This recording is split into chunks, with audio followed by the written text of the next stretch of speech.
disruption to our normal lives was and still is. And many of us have been pushed to COVIDize their research. I'm also one of the victims of COVIDizing my research. 1 year ago, we've started a cooperation, which was another impact of another and more pleasant impact of the COVID-19 situation. We have started many interesting new cooperations, such as the cooperation with the Institute for Social Communication, which Barbara Lášticová will be presenting here. Now it's my pleasure to pass the floor to Barbara, who will also say a few words in this introduction to our conference. So welcome to everybody. Thank you very much, Milo. Hello, everyone. We are really pleased that you could join us today. We have a very interesting program ahead of us. We will have 6 sessions that will be dealing with different aspects of the pandemics, with the sociological point of view. With the more psychological point of view, we have people from the Institute of Ethnology and Social Anthropology. But this conference wouldn't be possible, I think, and I dare to say, without the research Ako sa máte Slovensko, How are you Slovakia, that we are participating in the Institute for Sociology since March 2020. Because as you will see in all the sessions, there will be at least one presentation based on this data. This is a research that had its 8th wave in March 2021. And during this first year of the pandemic, we have been mapping different aspects of behavior, of attitudes, of fears and hopes of people in Slovakia. So you will hear several presentations here about this research, Ako sa máte Slovensko, How are you Slovakia? And this research wouldn't be possible without 2 partners from the commercial sector. One of them is communication agency CSAME. Unfortunately, Juraj Caranek cannot be here, so he was supposed to say a few words, but he won't. But I would like to welcome Andrej Kičura from the MN-First Research Agency, who is here with us as well, and who is really instrumental in this research because he's the one who is collecting data. So thank you again, Andrej, for being here with us and for working with us on this project. And thanks to you, we are able to have so many data we will present today. And before we start, I have the boring instructions to remind you of. So we will have 2 plenary sessions on this very Zoom, and 2 parallel sessions on 2 different Zooms. So if you want to go to another session, you need to open it in another Zoom. We will have 15 minutes for each presentation. And at the end of the session, we will have about 30 minutes for discussion. Please, the members of public or the members of the panel, if you have questions, you can ask them during the presentation in chat, and the moderator of the session will collect them. Or you can ask them at the end of each session in person by raising your hand.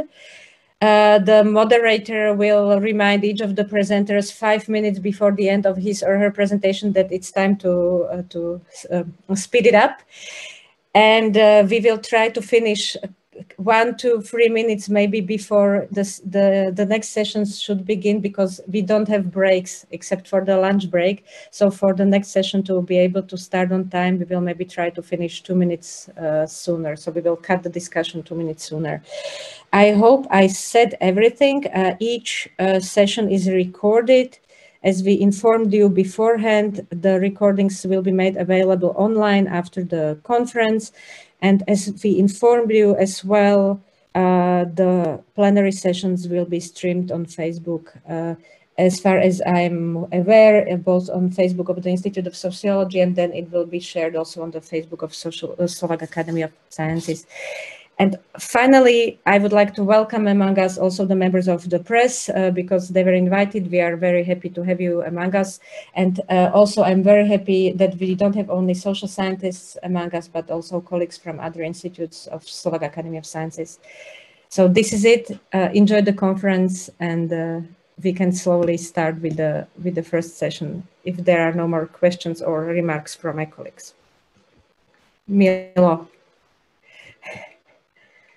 No more remarks. Perhaps just one more thing, which I forgot to read from my notes.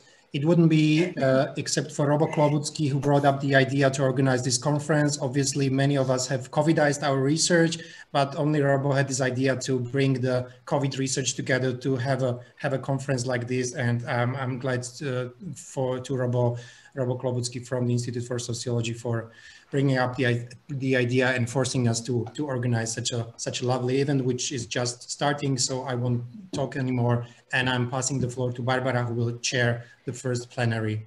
Enjoy the conference. Okay. Thank you, Milo. And the good thing about this COVID, the one of the few good things is that people have collaborated across disciplines a lot, and that we have really joined our forces. And this conference is a proof of that, I believe. And in the first session, we will hear from the sociologists, and we will hear about the sociological perspectives on pandemic from different Central European countries. We have presentations from Austria, from the Czech Republic, and from Slovakia. And the first one will be by Anja, Eder, and Franz Höllinger from University of Graz. So Anja, Franz, the floor is yours. You can share your presentation. Hello, everybody. Anja will start.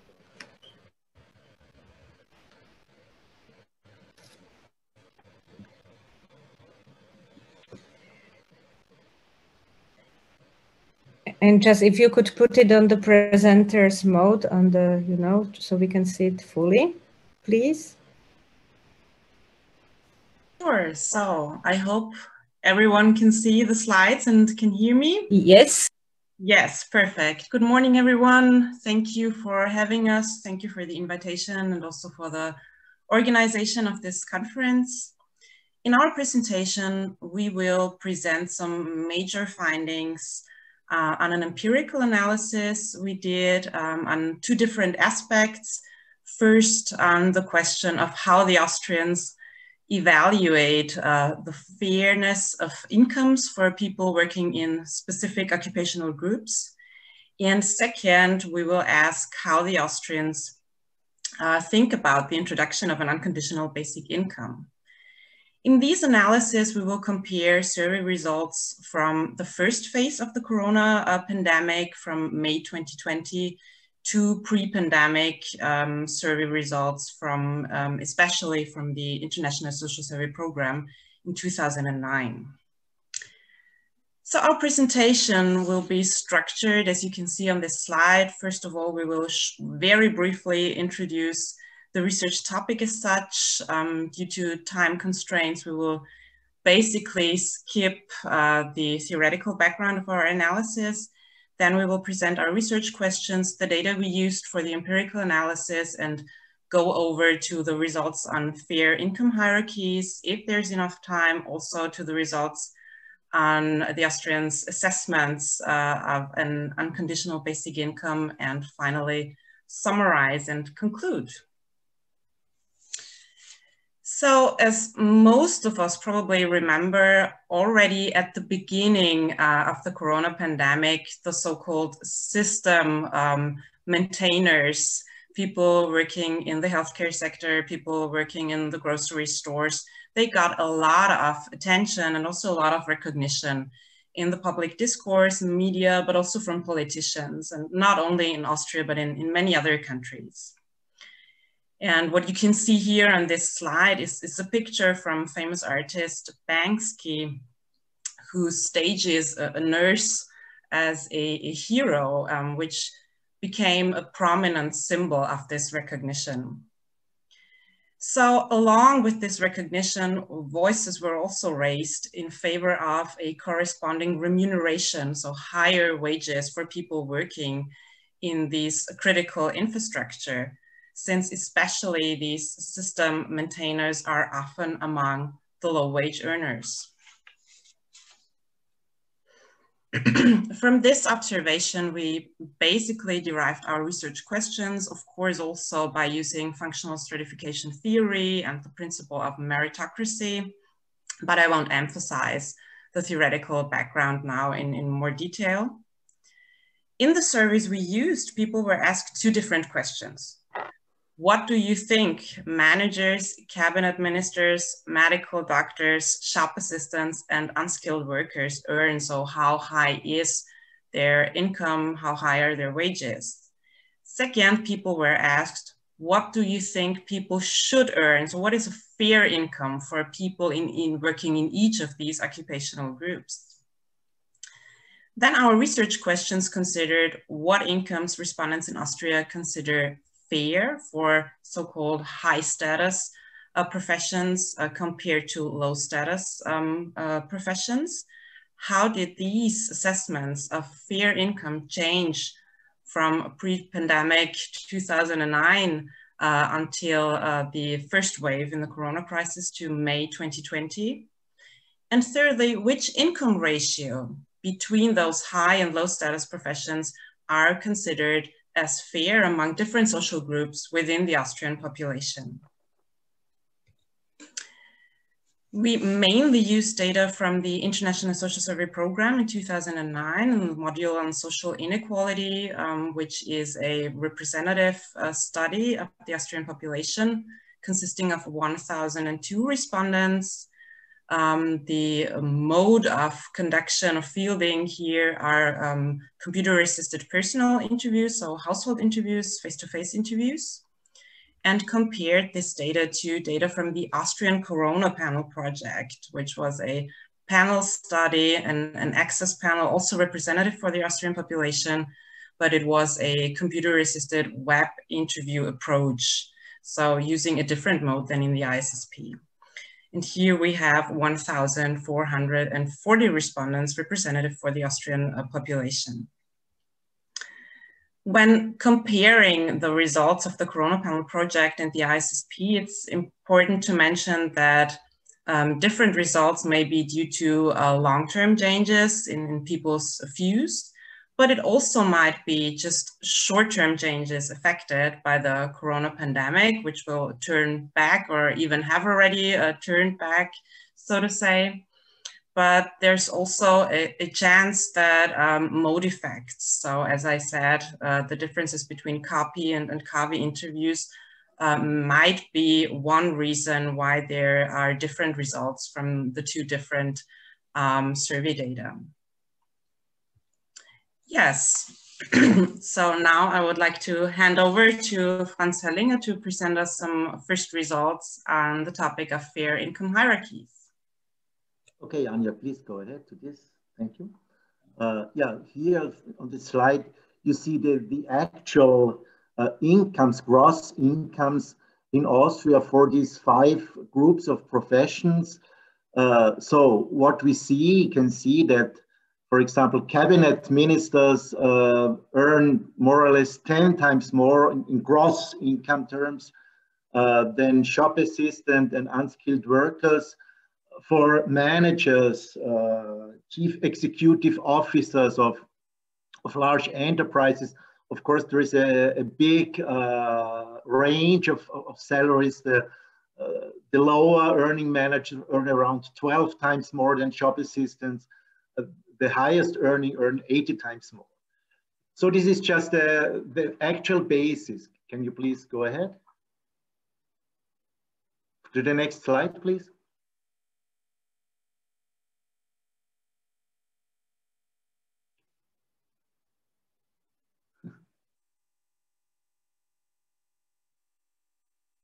Anja, it doesn't work? Sorry, it's not working. Don't know why.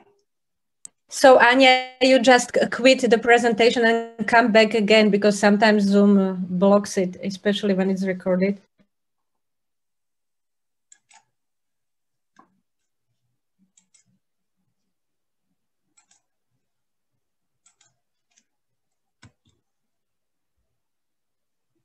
Okay, here we are. So here we see what people think people in these jobs should earn, and what people think that what they actually earn, and what people think people should earn in this kind of professions. So we see, and we see also the changes over time. between 2009 and the second survey during Corona pandemic.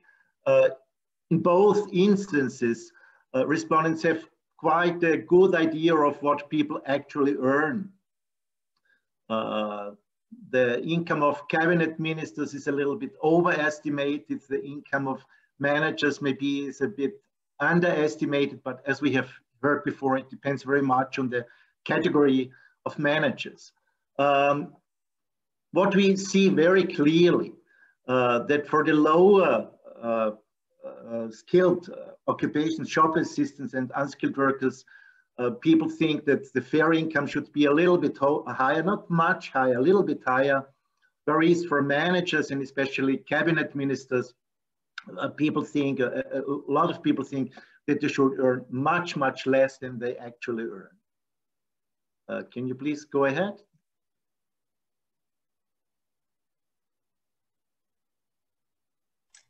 Sorry, again, it's not working.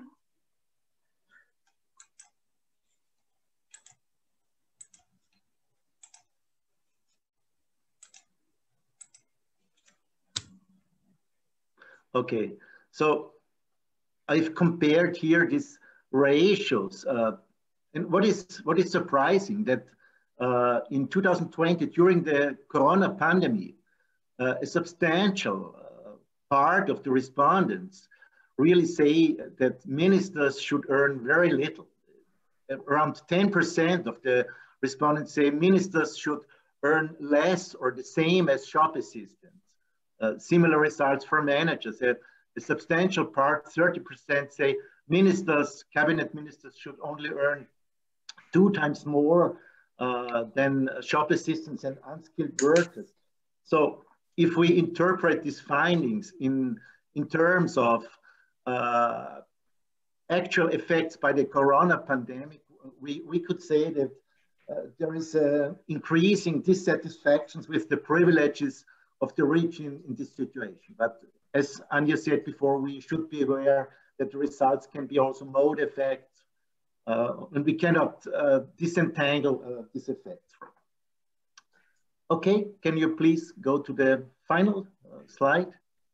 So now we have compared this fair income ratio. By fair income ratio, I mean the ratio for the mean value which our respondents think fair for managers, ministers, and medical doctors as compared to the average income, fair income for shop assistants and unskilled workers. So in the total sample, this rate is around, people think that these higher status professions should earn 4 times or 3 times, 3.8 times more than the unskilled or the low skilled workers. And here we also can see, these differences for specific groups. For example, females have a smaller tolerance for high income differences, which is not very surprising that people with lower education, which are typically also lower income groups, have a higher tolerance for big income differences. The Corona situation, the situation during the pandemic has only a very slight effect. People who say that they are now in a bad financial situation, they are advocating smaller income differences. Also people who perceive Corona as a financial threat, it's the same. These are rather small differences which are not statistically significant. What we also see, which is not so surprising for the Austrian context, that FPÖ voters of the right populist party, that they are in favor of smaller income differences. Somewhat surprising that Social Democrats would admit larger income difference. So for reason of time, I stop here and give Anja the last minutes for our presentation.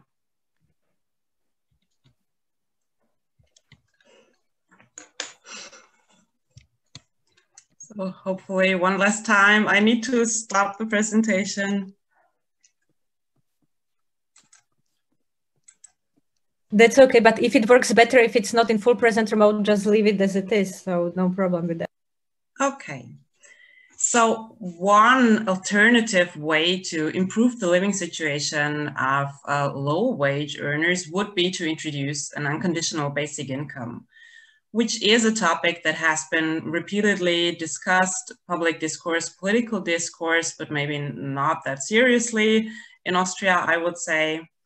And what we can see here is what the Austrians think about the introduction of an unconditional basic income at different time points. So from the beginning of the 1990s, then in 2016, where we used data from the European Social Survey and the data in the Corona panel. And what we can see in this table is that generally the approval of the introduction of an unconditional basic income decreased, but even before the crisis, so also in 2016.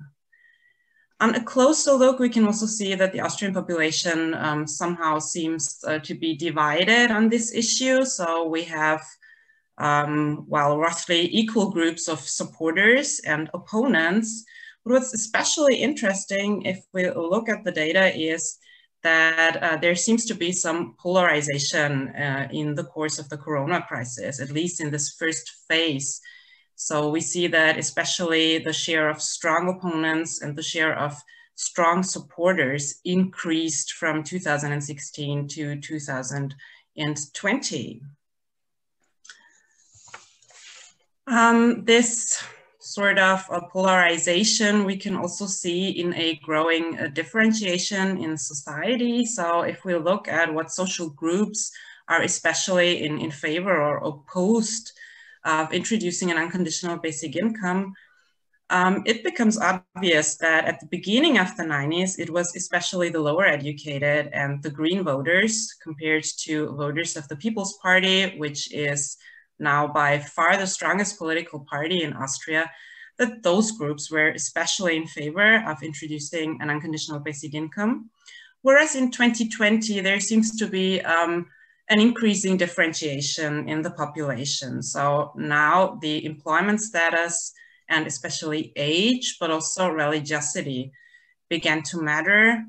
So in short, it's the unemployed, it's not only Green voters, but also Social Democratic voters, and to a lower extent, also liberal voters and non-voters, and also the secular population who in the first phase of the Corona crisis were more in favor of introducing an unconditional basic income.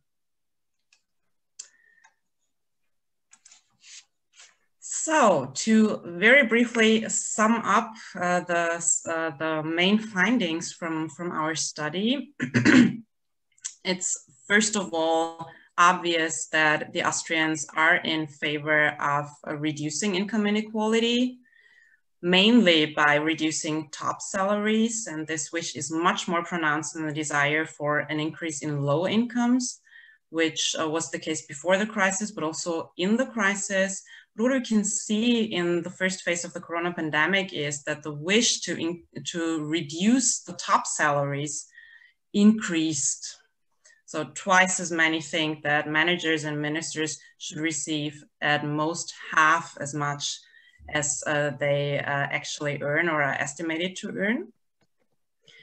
And while this increasing wish to reduce income of top earners, we interpret in this way that we say, well, probably people are having more fear that they become unemployed, they have more fear of losing one's livelihood, and as a consequence, it might be that feelings of being disadvantaged intensified in the course of the crisis, and also the resentments might have increased of the privileges of the rich. There is one interesting exception, namely the income of physicians. So in the crisis, physicians were granted a somewhat higher income during the beginning of the crisis, at least. And so far, we don't know if this will contribute to a more long-lasting appreciation of doctors. So this we will see in the future. Lastly, we could find out that the Austrians remained somewhat divided in the question of introducing an unconditional basic income, but even became more polarized on these questions in the crisis. So far, we don't know if this topic of introducing an unconditional basic income would come back on the political agenda, or at least in the political discourse, as a solution to reduce the negative consequences of the crisis. This is what the future and future research will deal with. Yes. Thank you for your attention. Sorry for the technical issue. That's okay. Thank you very much, Anja. Thank you very much, Franz. Please, if you have questions for Anja and Franz, you can ask them in chat. Maybe send them to everyone so everyone can see what you are asking and they don't repeat the question. Or you can ask them later in the general discussion by raising your hand. And now I would like to give the floor to Dana Hamplová from the Institute of Sociology from the Czech Academy of Sciences, who will be talking about being unhappy in unhappy times. I hope we will be not too unhappy about this presentation, and the floor is yours, Dana.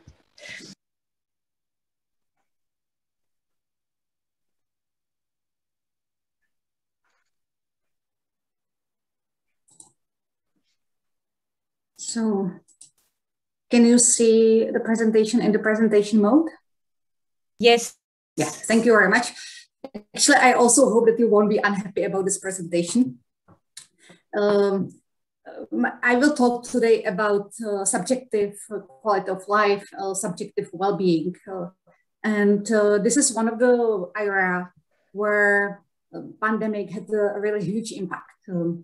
If you looked at there are a lot of national studies that show that there were significant negative decline of subjective well-being, mental health.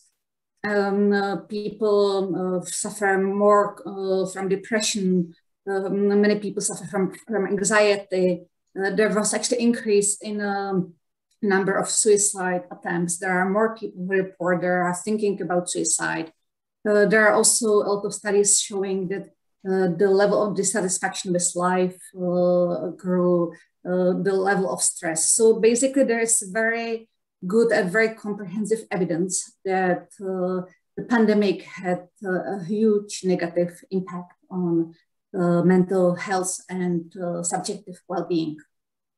However, one of the results from all these studies is that not everybody is affected the same way. It's actually not surprising. It would be surprising if everybody felt the same way. And if we look at the existing studies, we see that, for example, younger people are more affected than older people. In fact, in some countries, for example, in Sweden, it seems that older people actually improve their subjective well-being during the pandemics. There was not only no negative effect, there was actually increase in the subjective well-being and increase in satisfaction with life. However, age is, I think, the only characteristics that shows a systematic differences across countries. For all other characteristics, it seems that there is some effect, but it's very difficult to say who is actually affected, or more precisely, it's difficult to say in which country, which groups will be more affected. There are actually even not very clear research results concerning some objective measures like income inequality. In some countries, income inequality actually fell. In some countries, it seems that poor groups are more affected and income inequalities increased. There are some historical analyses of 4 large pandemics that occurred during the course of 20th century and the beginning of the 21st century. And they show that after each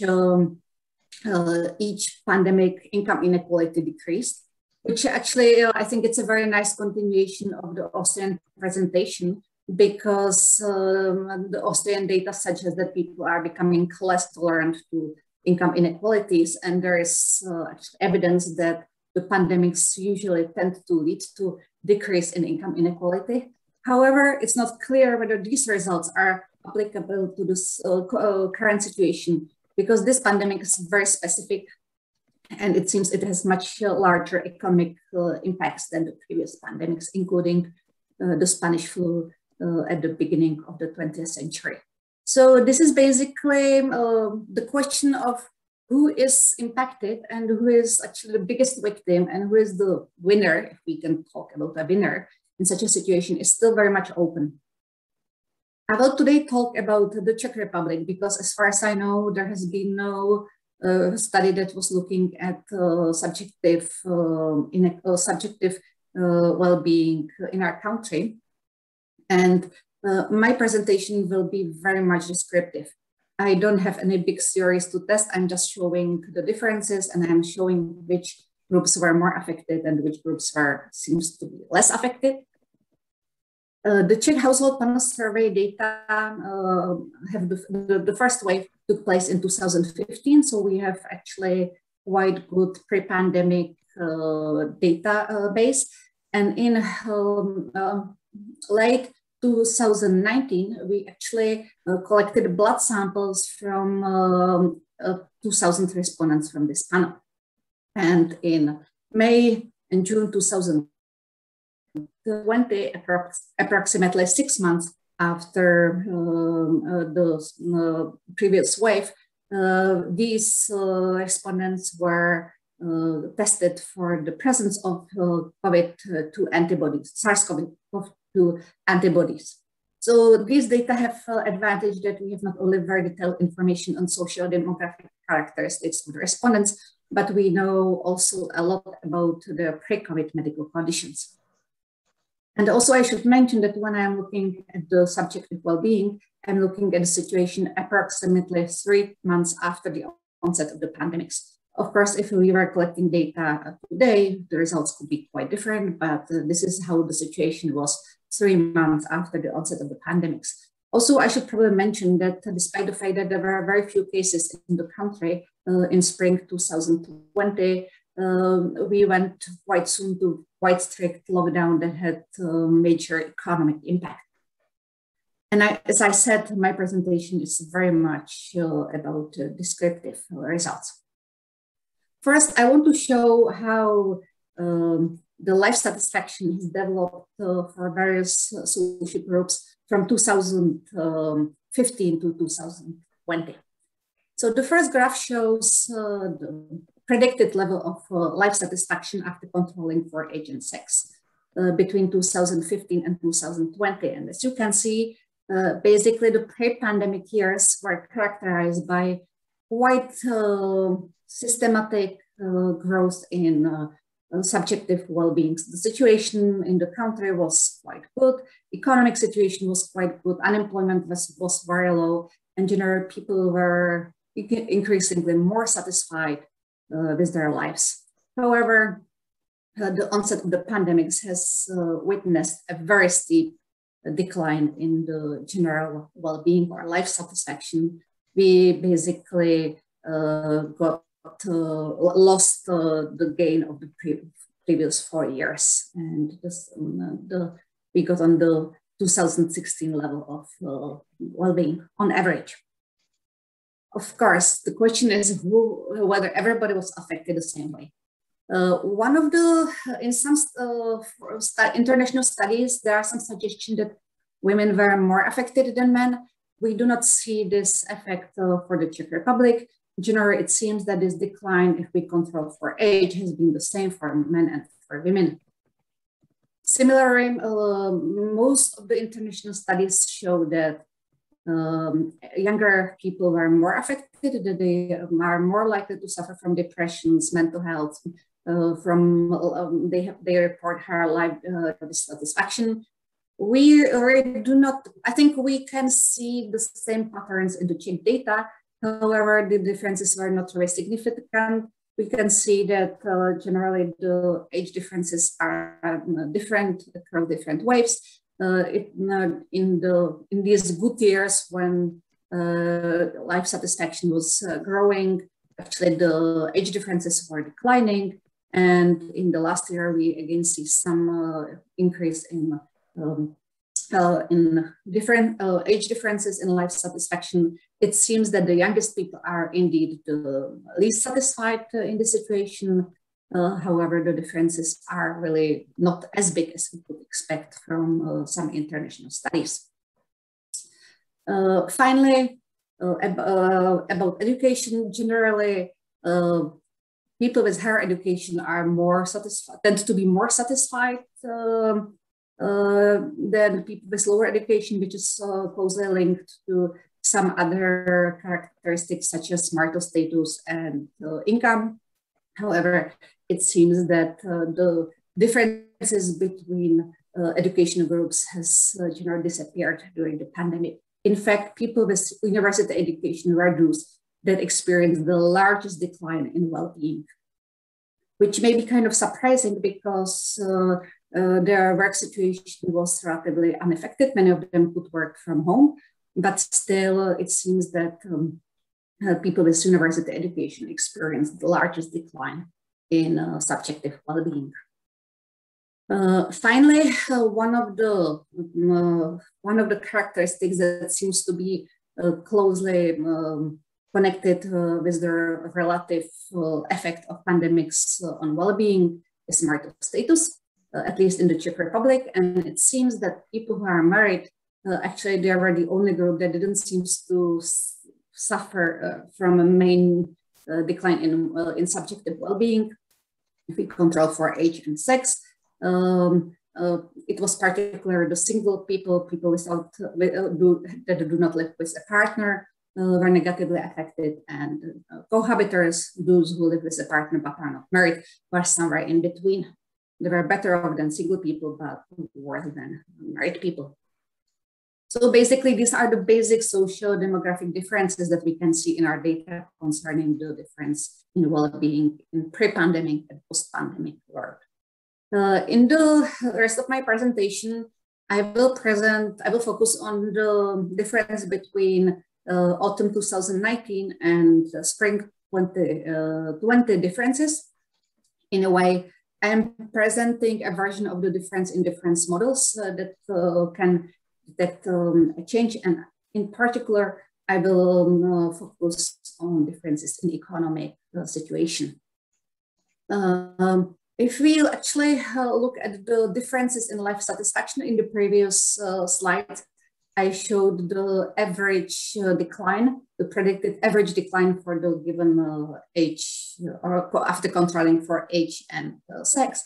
However, it's clear that not everybody is experiencing this average decline, and if we can see the difference in life satisfaction between 2020 and 2019, it has general kind of normal distribution. Many people suffered from a relatively small difference, but there are actually these tales that people who are suffering from much bigger difference. Another important finding is that can explain some of the changes is that there has been a quite big change in socioeconomic situation of households. The left-hand side figure shows the proportion of, shows how people evaluate their living conditions and how they evaluate how good or how comfortable they can live on present income. So as you can see, in pre-pandemic situation, more than half of people were saying that they can live comfortably on their income. Another 40% were coping, and less than 5% of respondents were reporting that it's difficult or very difficult to cope with their income. Now, I think this generally corresponds to the low level of poverty in the Czech Republic. However, it seems that the situation has radically changed in the after 6 months and after 3 months of pandemics and lockdowns and furlough and other situations. There were actually nearly 15% of population respondents were reporting that it's difficult or very difficult to live on current income. In fact, the proportion of people who reported it's difficult or very difficult has tripled in just 6 months. And also there has been decline in the number of people who say they can live comfortably on the current income. Also, the right-hand part of the figure, or the figure on the right, shows what was the changes in working situation for those who were economically active in March 2020. I didn't include people who were not working in the pre-pandemic times, but this is a situation in around March 2020 in pre-pandemic times, and only 40% of the population were actually working in the same regime. Nothing has changed for them. The biggest group of people actually moved to the home office or partly home office.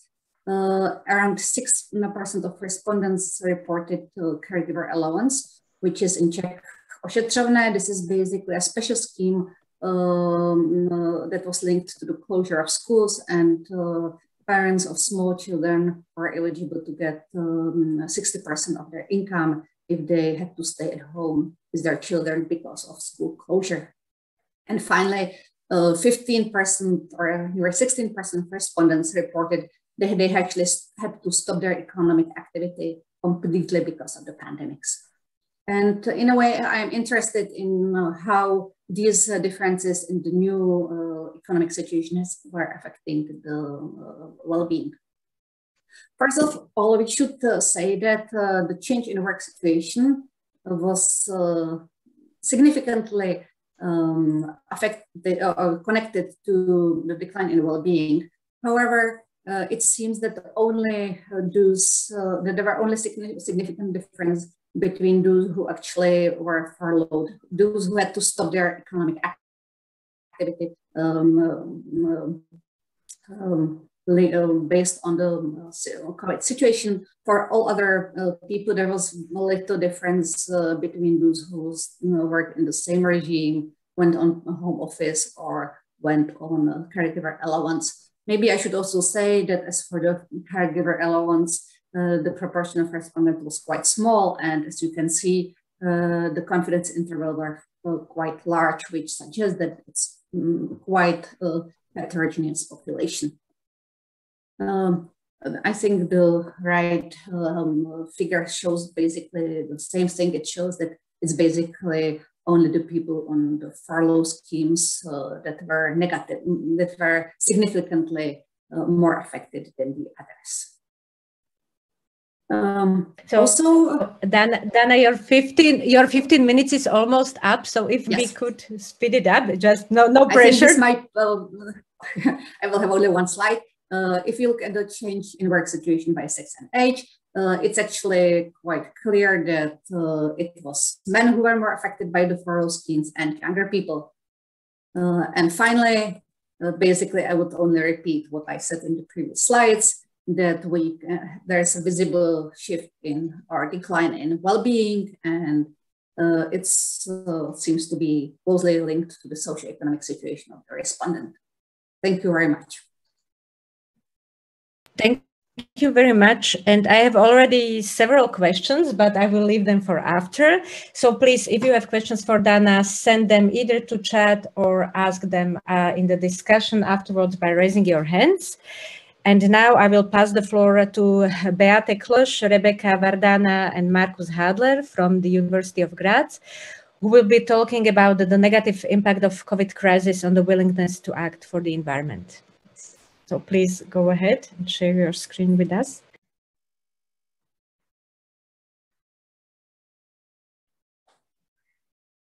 So thank you. I hope everyone can see and hear me and the presentation. Yes. Okay.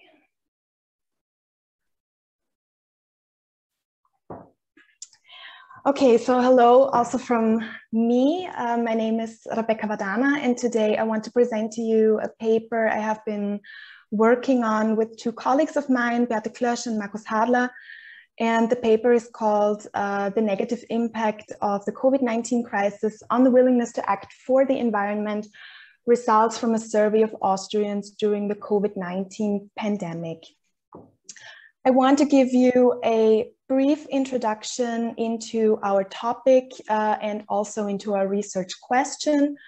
So as probably a lot of you know the topic of climate change and also the global demonstrations that came with it under the theme of Fridays for Future were at its peak in 2019. And it was also the same year that Greta Thunberg, who we can see as some sort of symbol for this debate surrounding climate change, was also awarded with the Person of the Year award by the Times. And at the beginning of 2020, this public attention that the debate surrounding climate change received shifted because of the outbreak of the pandemic.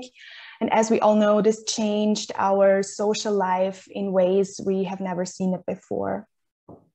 And this also led to a decline of the public attention that climate change received, also because, especially at the beginning of the pandemic, large gatherings in a lot of countries were not possible. And this led to a decline of the attention. Also, a recent study that my colleagues and I did during the first, with data from the first wave of the pandemic, also showed that there was a decline of environmental attitudes. So there was a decline of environmental concern and also a decline of environmental willingness in parts of Austria. So this ultimately led us to the research question for this paper, which is, how does the perception of the COVID-19 crisis affect the relationship between environmental attitudes and the willingness to make sacrifices for the environment? A little bit of theoretical background of our study. So our main variable is the willingness to do something for the environment, and the willingness can be placed at being at the border between environmental concern and environmental behavior. It's also situated in Maloney's and Ward's ecology scale. It's also part of Dunlap's and Jones' environmental concern. It fits into the very well-known attitude behavior model of Eisen and Fishbein, and it's also part of the non-activist behavior in the public sphere, defined by Stern's distinction of environmental significant behavior. In our paper, we also highlight the importance of values, especially here of importance are the post-materialism index and also Schwartz's theory of values, especially the benevolence and universalism scale, which has a huge impact on the development of environmental attitudes and behavior. And also previous literature also highlights the importance of sociodemographic variables like gender, age, education, and political orientation, and its effects on the attitudes and the behavior. Knowing all that, is still unclear how the pandemic affects now the attitudes and behavior on the environment, which is one of the goals of our research, to just shed some further light on there. So we propose two hypotheses in our paper. The first one is, the greater the worry that oneself or someone close will contract COVID-19, the lower the willingness to engage in environmentally conscious behavior will be. And our second hypothesis is, the greater the worry that oneself or someone close will experience economic hardship due to the COVID-19 crisis, the lower the willingness will be. So you can see with this hypothesis, we kind of want to tackle two different perceptions of the COVID-19 crisis. The first hypothesis regarding the fear of getting sick, and the second one regarding the fear of economic consequences due to the pandemic. So what kind of data did we use? For our study, we used the Austrian sample of the values in crisis study, which is a part of which is a project which is part of the World Values Survey. And the Austrian sample has a total of 2018 respondents. And the variables we used from this data set were, first of all, the willingness. So willingness consisted out of 3 items. Respondents were asked how acceptable they would find to pay higher prices or higher taxes, or reduce their standard of living for the sake of the environment. So these 3 items formed our willingness scale. We also then had 2 items concerning the attitudes toward the COVID-19 crisis. So the one attitude was the fear of getting sick, and the second one was the fear of economic hardship. We also, of course, included the values. The dataset had a post-materialism index and also the benevolence and universalism index from Schwartz in it. And also the specific for the Austrian dataset, we also had some questions surrounding environmental attitudes and also some questions about climate change, which we also included in our models. And of course, some socio-demographic variables, which I have already mentioned before. And what we did in our analysis was we conducted hierarchical regression models. We did a total of 4 models with, in the base model, the willingness was our dependent variable. And in the base model, we included the socio-demographic variables. And in the next step, we added the attitudes towards the COVID-19 crisis. In our third model, we added the values. And in our final model, we also added the attitude variables.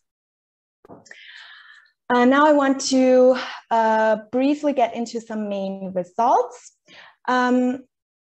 While conducting our 4 models, we could observe an increase of explained variance from 7% in our base model up to almost a quarter in our final model when all variables were included.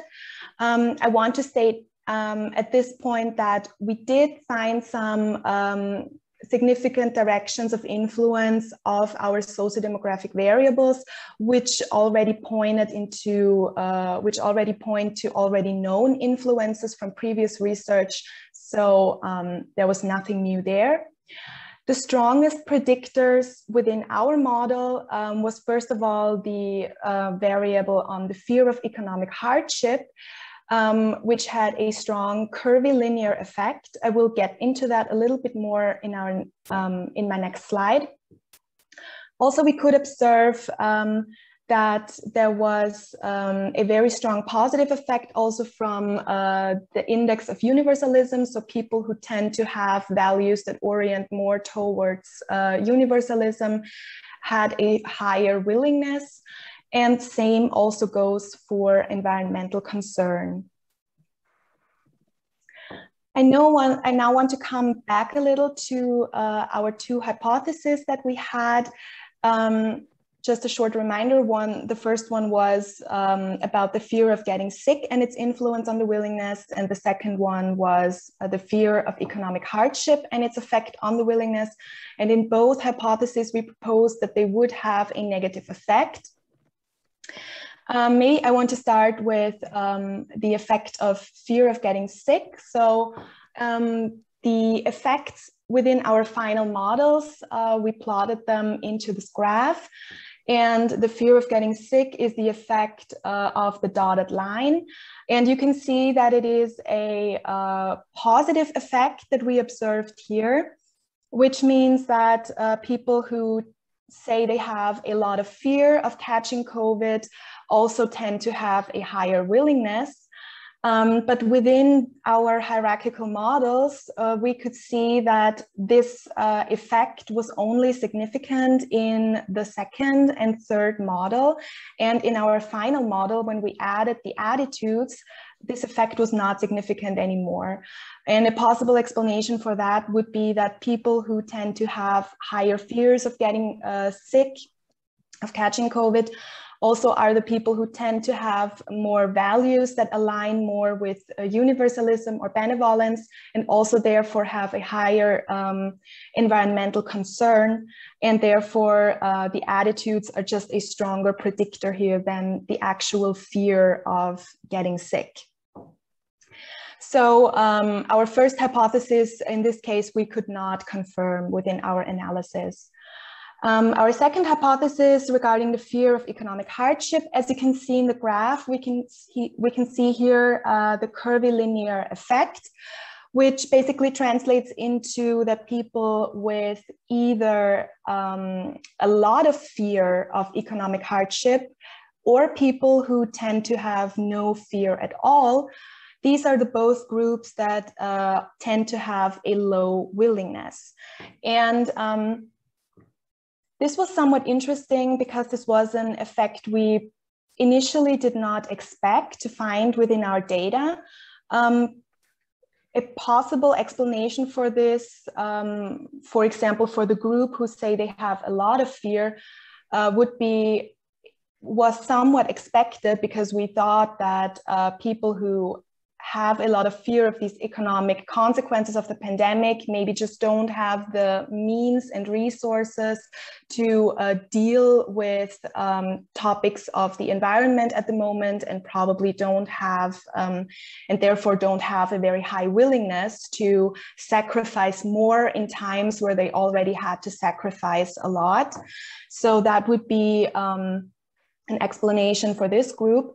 It is a little bit more difficult for the other groups. So for the people who say they do not have any fear at all of those economic consequences and also have a low willingness, what we propose here is that maybe these people have values that align more on different spectrums that are not in line with universalism or benevolence. For example, maybe these people tend to have more hedonistic attitudes, which are attitudes we did not include in our model. So it is possible that maybe these people just have a general attitude of not caring very much about the pandemic in general, and also not caring very much about the environment and climate change as well. So that would be one possible explanation for that. Personally, I look very forward to get into this a little bit further, since the second wave of the values in crisis data is now completed. And I look very much forward to look at the data again, maybe include some more attitude variables, and to just take a closer look on this curvilinear relationship again. Yeah, that was my presentation. Thank you so much. If you have any questions, I'll be happy to discuss it later in the discussion time. Thank you. Thank you very much, Rebecca, and please send the questions either to chat or ask them afterwards. And the last presentation in this panel will be by Jozef Zagrapan from the Institute of Sociology, who will be speaking of trust in government and willingness to obey the pandemic measures. And in the light of the data from our research, ako sa máte Slovensko, how are you Slovakia? So Jožko, the floor is yours.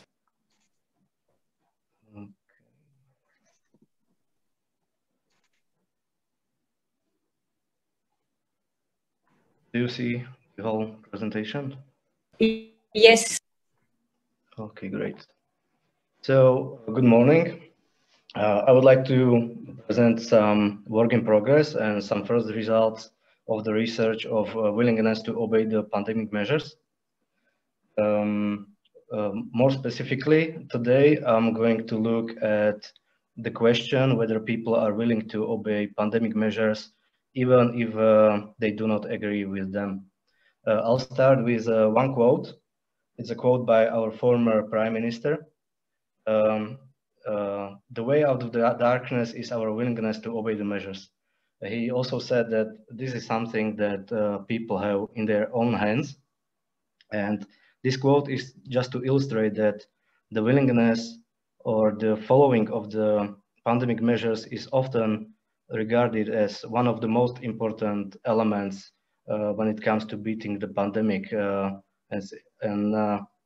Willingness to obey the measures is often quoted by politicians as the most important thing that people can do.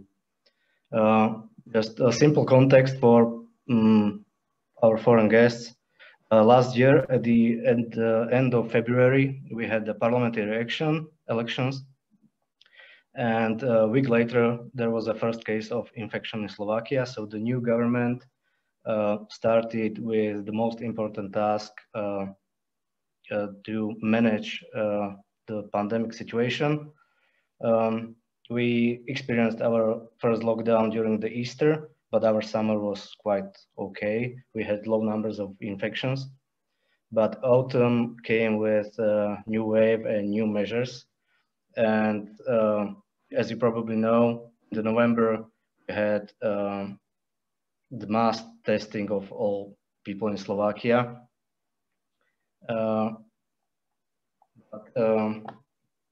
Christmas came and the numbers grew. So since January, we have a stricter lockdown. We had another mass testing, and the lockdown became even more stricter. People couldn't go out after 8. They couldn't travel from region to region and so on. Thanks to various reasons, after a year, the government of Prime Minister Igor Matovic ended. So I'm going to look at the data from Havaru Slovakia project. I'm going to look at the last wave, the end of the March. And my dependent variable, as I said, is the willingness to obey the pandemic measures, even if person does not agree with them. This question was also in Havaru Slovakia in May 2020. You can find this data available in the Slovak Archive of Social Data. And also some results you can find in our working paper, Slovakia during the pandemic, the first 3 months. In May 2020, around 48% of people said that they would obey the recommendations even if they did not agree with them. In March 2021, it was around 40%. What I did was some logistic regression, and my goal was to find which factors may influence this willingness to obey the pandemic measures. I'm going to present some independent variables and also some descriptive statistics. So among classic control variables such as sex, age, and education, I added questions on opinions on coronavirus. As you can see, people became more threatened in average by the coronavirus in Slovakia over the course of the year. On the other hand, the trust in government decreased more than 2 points when it comes to average. There are new questions in March when we compare it to May survey.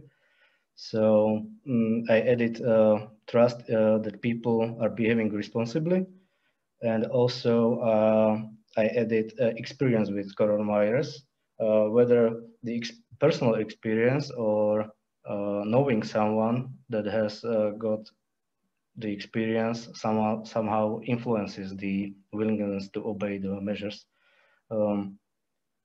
About 14% of respondents said they have a personal experience with coronavirus, and around 34% of respondents said they do not know anyone with coronavirus. I also added the question about the origin of the virus. There was a question in the survey whether people think the virus has got a origin in the nature or it has artificial origin. As you can see, most of the people think that the origin of the virus is artificial, and more than 39% of people think it was released deliberately by someone.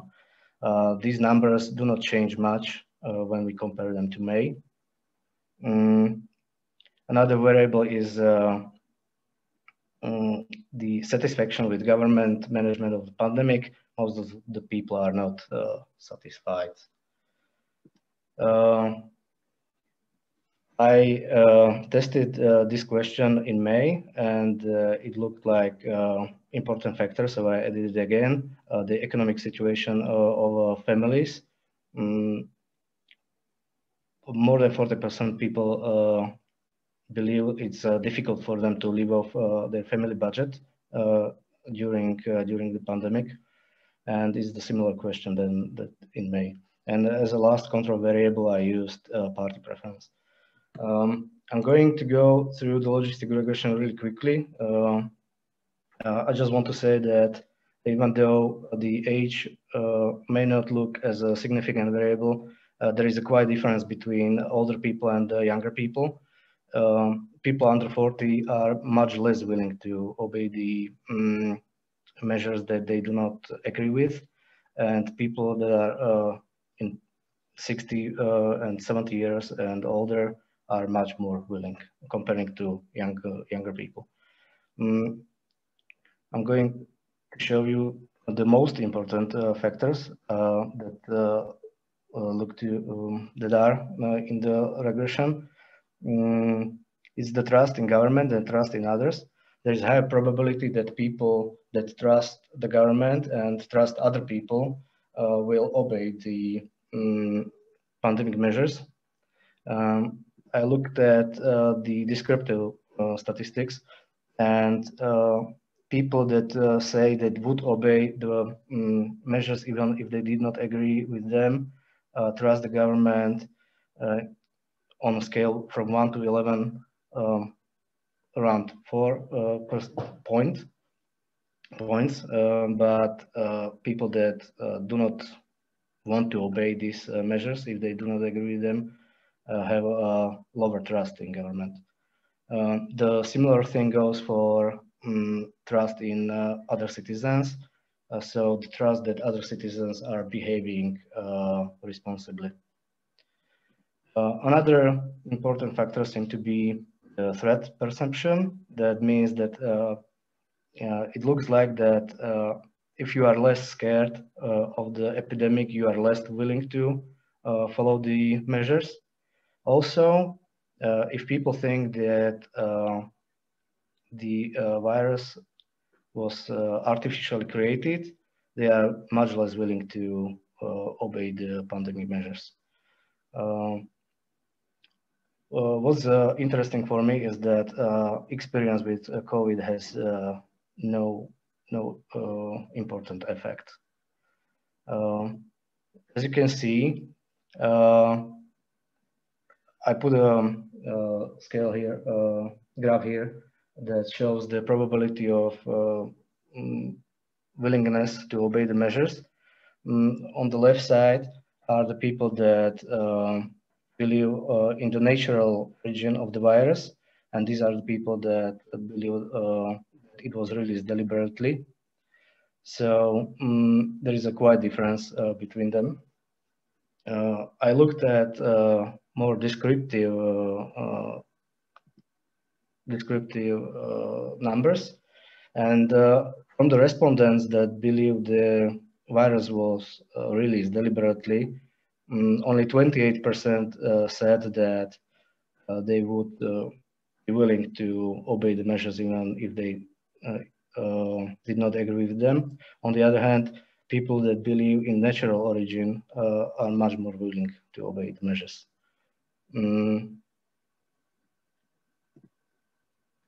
As a last category, I used party preference.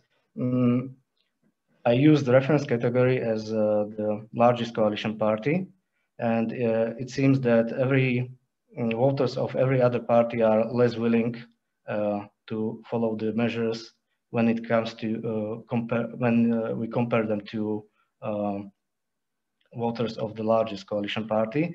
But there is a quite difference between coalition voters and opposition voters.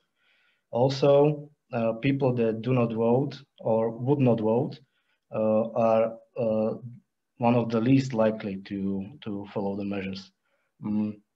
I don't have the numbers here, but around 66% of voters of the largest party, coalition party, said that would obey the measures. And when it comes to opposition, is around 30 or 20% of people that said they would obey the measures. So there is a quite difference between the political preferences of voters and their willingness to obey the measures. So just to conclude, in 1 year, the overall trust in government decreased significantly. There were news in media that former Prime Minister had around 40% of trust in last year, and it plummeted under 20% this year. What is interesting that even though the perceived threat slightly increased, the willingness to obey the pandemic recommendation decreased. So there is possible connection between trust and this willingness. These results support studies from other countries that suggest that institutional trust is critical in crisis situation. So it improves compliance with the rules and regulations. What these results also support is that the conspirational thinking is also an important factor when it comes to following the measures. There is also maybe interesting question for future research is whether people follow the party's narrative or they choose their party based on their attitude towards pandemic and epidemic management. I would like to look into that, but just to conclude very quickly is that trust seems to be the most important factor when it comes to people's willingness to follow the measures that are implemented. Yeah, thank you. Thank you very much, Jozef, and thank you all the presenters for this very, very interesting panel. And now it's time for questions. We will have more than 20 minutes to do that. And so far, we received 1 question in chat for Dana Hamplová. And the question is by Radka Dudová, her colleague, who asks, I would like to know when exactly the data collection took place and how it was operationalized. Now it's jumping, right. So if it was by the end of May, beginning June, we can say that the general mood was rather positive. The pandemic is over, we made it, now the summer is coming. How did this timing influence the results? Also, the data of PAQ showed that the mental well-being changed during the course of the pandemic, improving in the mid-May and then again by the end of July. So I hope that it wasn't too long to answer, Dana. Yeah. Okay, I think as I showed on one of the first slide, that basically we are measuring the mental health 3 months after the onset of the pandemics. And as I said at the time, there were basically very few cases in the Czech Republic. If there were any effect, it was mainly of the lockdowns.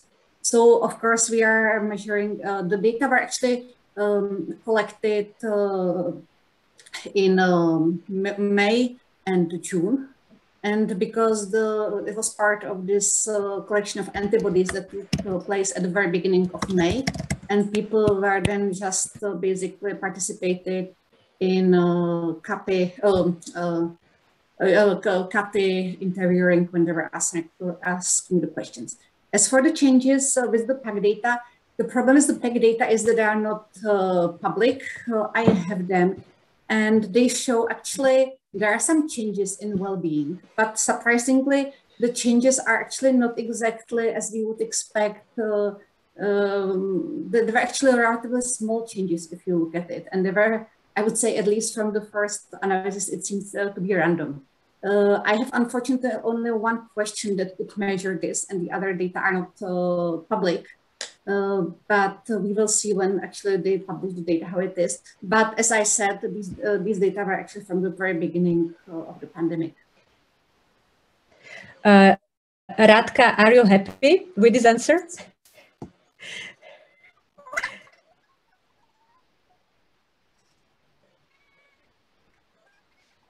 We can't hear you. So we have another question. We can't hear you, Radka. There is something with your sound, but we have another question to Jozef from Franz Höllinger. But maybe Franz, you could ask it yourself, okay? Because we had only one chat question during the session, so just go ahead and ask Franz. I find it interesting, Jozef.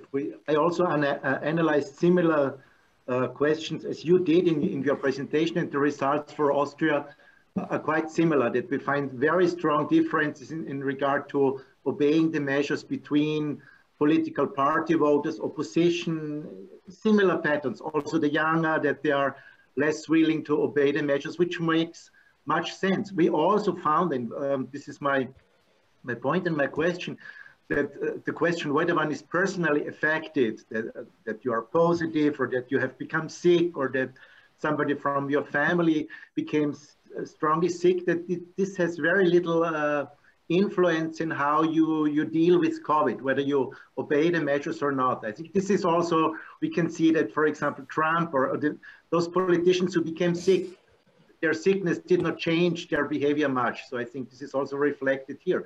And I find this a quite interesting result, that evidently all our attitude, how to deal is not strongly affected by what happens with yourself, but with your ideology or with other life situations. So maybe you could comment on this. Yeah, very quickly, I just looked at the numbers, some descriptive numbers, and in our data, it shows that only 39% of people that have personal experience with COVID said they would be willing to follow the measures, and it's not that different from people that have absolutely no experience with COVID. I'm not sure. I'm just guessing here. It maybe has to do with how severe the illness was for the person. If he thought that it was just simple flu or something like that, he maybe did not change his opinion on COVID. Or maybe there's another explanation that a lot of people believe that once they had COVID, they have these antibodies, so they do not need to be as careful as others. But this is a nice question, and we should look into that. I think that our data has questioned how severe the illness was, so I'll look more into that. Thank you, Jozef. So any other questions for anyone? Because I have some, but I do not want to take advantage of my power as the section chair. So please go ahead, those who have questions, and you can raise your hand and you will be given floor to ask. But for the moment, if there are no questions, so I will have two questions, if I may. One question is for Rebecca. I was very happy to see that you used Schwartz value scale, because it's very dear to our institute. It's hard. And I wanted to ask you whether you have any data and any conclusions on the shift in the values pre-pandemics compared to the pandemics, for example, in this universalism and benevolence. Do you have any data on that? And could you tell us something about that? Because at the beginning of the pandemics, there was this talk, okay, maybe we will realize what is important in our lives now and we will change everything. Maybe this is the new start for our society, blah, blah. So did you witness any change like that? Mm-hmm. Unfortunately, I don't have the...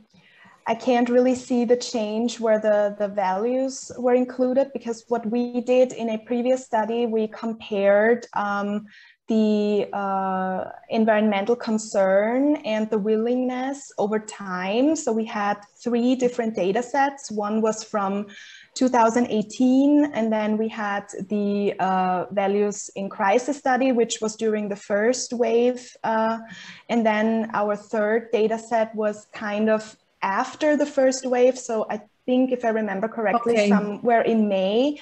And we could only observe the change over time because of these items, because the value items were unfortunately not included in all of these three surveys. So there was only, I think, in the values in crisis data set, the Schwartz items were there. But as I said, I think it would be interesting to include more of them, because in our study we only included the ones that seemed relevant to us to explain environmental attitudes, and I think it would be very interesting to add more. I believe so. So that's a great, I think, idea for a future research to look also at the others. Thank you. And if I may, I have a second question for Dana. So you found in your research that people with university education experience the largest decline in subjective well-being. So what's your explanation? I have a hypothesis, but you thought about it much more than I. So please, could you explain us why it is so? Yeah, well, I think it's generally they were probably not as much affected by the economic issues as other people, but there actually a large drop in their social contacts, which was actually, I think, bigger than for the people with lower education. And maybe just also as a follow-up to the previous question, I think even though we had the data from the most optimistic period, we still document a huge drop in the well-being. So if this was the best part of the pandemics, then the decline would be probably much stronger if we could measure it in different times. But this is my explanation is about, actually also from the Czech data, because I couldn't present everything, there was very strong effect of trust in government and the willingness to follow the rules. So which really seems to be similar across all the countries. And interestingly, similarly to your data, we also found in Slovakia, and my colleague Ivan Lukšik, who is here as well, could tell us more about it.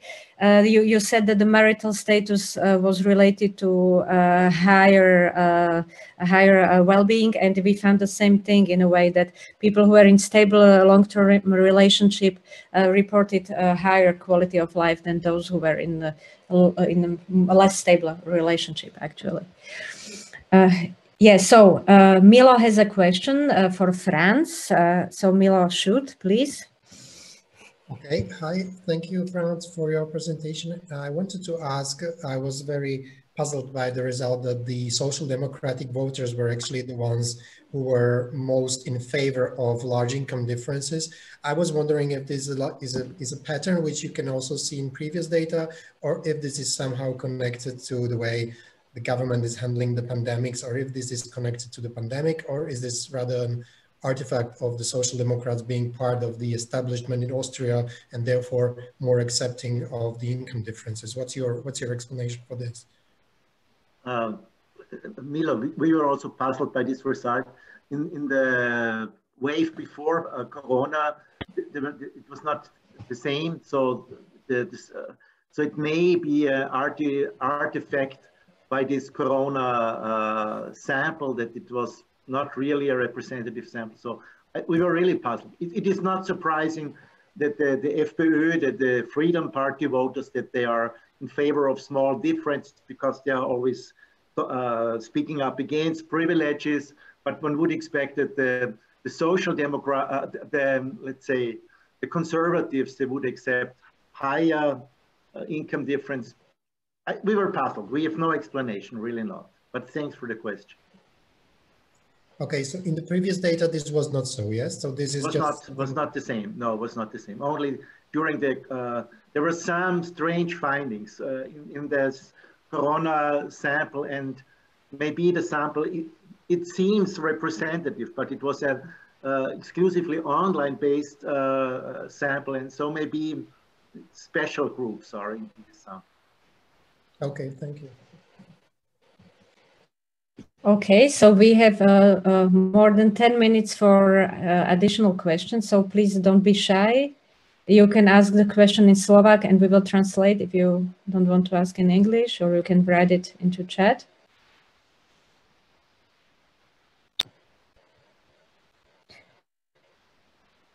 So while you are, yeah, Milo, okay, go ahead. I don't want to take up the floor, but I also have a question for Dana. I was wondering, Dana, if in your data you have something to which you could control for the effects of, like, the fact that people who are married are less likely to be lonely if they are like forced to stay at home. Do you have some information on perceived loneliness or on the number of people living in the household, together with information on marital status, which you could control for? We have this information from the previous waves, the size of the household. We also have the number of the like contacts, people, how often they are in contact with other people. And also something that I want to look in the future, we have the marital satisfaction. So I think it's in the pre-pandemic marital satisfaction. So it's very possible that people who are actually hating each other, they may not be so, the effect might not be so positive. And that there might be more heterogeneity, but I don't have time to look at this more carefully. And also there was only 15 minutes for the presentation, but we can actually control for this. You also mentioned that this is a subsample of your household panel, a subsample of persons who've been tested for COVID antibodies. Am I right in the assumption that it is a representative subsample of your household panel? Okay, there are basically back to in just a few months before the pandemics, we got money to collect the blood samples for the respondents of our panel. Unfortunately, we got money only for 2,000 respondents. So this was basically the last pre-pandemic wave, was only like a representative subsample of the data. And in spring 2020, we actually asked only those people that were giving the blood samples in 2019 to participate in the data collection. It was also partly because we were working together with some people from like medical people, and they were very interested in seeing some of the medical issues about who will have antibodies based on the previous blood samples and medical issues. Okay, Milo, are you happy? I have a question, if I may, for Jozef. You said that the trust in institutions was the most important predictor of a willingness to obey the rules, and I wanted to ask because you probably showed the table, but I just was distracted by keeping the time. So compared to the trust that in other people, that they are following the measures, how does the trust in the government score in this competition? So what is stronger? Is it the trust in government or the trust in other people? Yeah, probably trust in other people, but the numbers are quite similar. I think I need to check, but I believe there'll be some correlation between trust in government and trust in other people. But it seemed like maybe I said it wrong, that the trust, institutional trust is the most important. Also, the trust in other people is important as well. I meant... Yeah, because... Yeah, I'm sorry. I just meant that the institutional trust, when we compare them, to the other factors that are there. Yeah, so it would be interesting to have a look at that and to disentangle these two, because as psychologists, we are really interested in how, like, the descriptive norms, so seeing other people obeying the rules influence our willingness to obey the rules. So it would be really interesting to disentangle these two issues, and we could have a look at it later if you want. Much higher trust in other people than in government right now in Slovakia. Okay, that's not surprising. So yeah, thank you. So please, we have his hand. Yes, please go ahead and ask. I also have a question to Dana. I was somehow surprised that at the beginning of this period, 2015, life satisfaction was at the same level as it is now in in the Corona times? From your graphic, it showed a steep increase in life satisfactions, but maybe this is due to the way of how you present this. But what was so bad in 2015 that the people felt as bad as they feel now? So one would expect that Corona, when you talk with people, Corona really affected the life of everybody very strongly. But the general life satisfaction is not lower than 6 years ago. What was so bad in Czech society that people were so unhappy 5 years ago, and now they are again so unhappy, and in between the happiness or life satisfaction rose so much. Could you explain a little bit on this change over time? Maybe just as a kind of general comment about life satisfaction, if you look at the international data, Czechs have generally quite low life satisfaction, like lower than would like economic situation and many of the other predictors expected. So general people tend to report quite low life satisfaction. And what was happening actually, and it's also from other data, that the life satisfaction was growing in the last years, which was partly by very good economic situation. And I think there was very high economic optimism. And in the Czech cases, the economic situation is always like one of the strongest predictor of this. And basically, it kind of lost the gain of the economic boom of the last years in the pandemic. So it would not be that and also I think probably if you look now at the data, it will be much lower than it was in 2015. The life satisfaction will be much lower. As Radka said, this was the May, which was still quite optimistic. So people felt as bad as in 2015, but it was not a disaster, still not a disaster. So, but just to make one more comment, for me it's interesting. I think it's also in Austria that until now, at least until now, that it seems that this economic prejudice of the crisis, so many people have lost their job, but on the average, I think you also showed that not so many people feel that the economic situation is so bad. So it seems that the economic effects until now are not perceived as so bad in European societies. Maybe it is completely different in countries like United States or Brazil, where people do not have this kind of welfare state. But everybody suffers from the crisis, but relatively few people suffer so strongly from the economic effects. I think, yeah, somehow surprising. But I think also it's also kind of clear that so far there were not so many people who would really lose their jobs because they're on different governmental schemes. So I think this kind of unemployment will happen maybe in 6 months, in 1 year. But so they are maybe anxious of what will happen. But so far the government is providing for them, and this may be also the reason why the effect may be somehow moderated compared with other countries. Thank you, Dana. We have time for one quick question and one quick answer. So please shoot whoever wants to ask something. And I don't see any hands here. I'm not sure whether we can even raise the yellow hand when we are online, because I don't see this possibility for myself, but you can raise your hand regularly.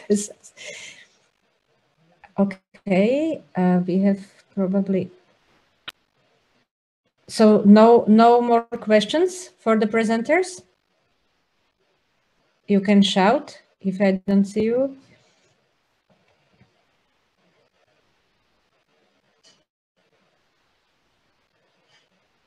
Okay, so I would like to thank you very much for this very interesting session, and I think we will hear many of these like results or conclusions or feelings or hypotheses again in the next sections, but in very different contexts, with very different data and from a very different disciplinary perspective.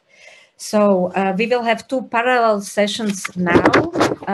Those of you who are interested in politics in times of pandemics, please stay here in this Zoom with Robo Klobutsky as a session chair.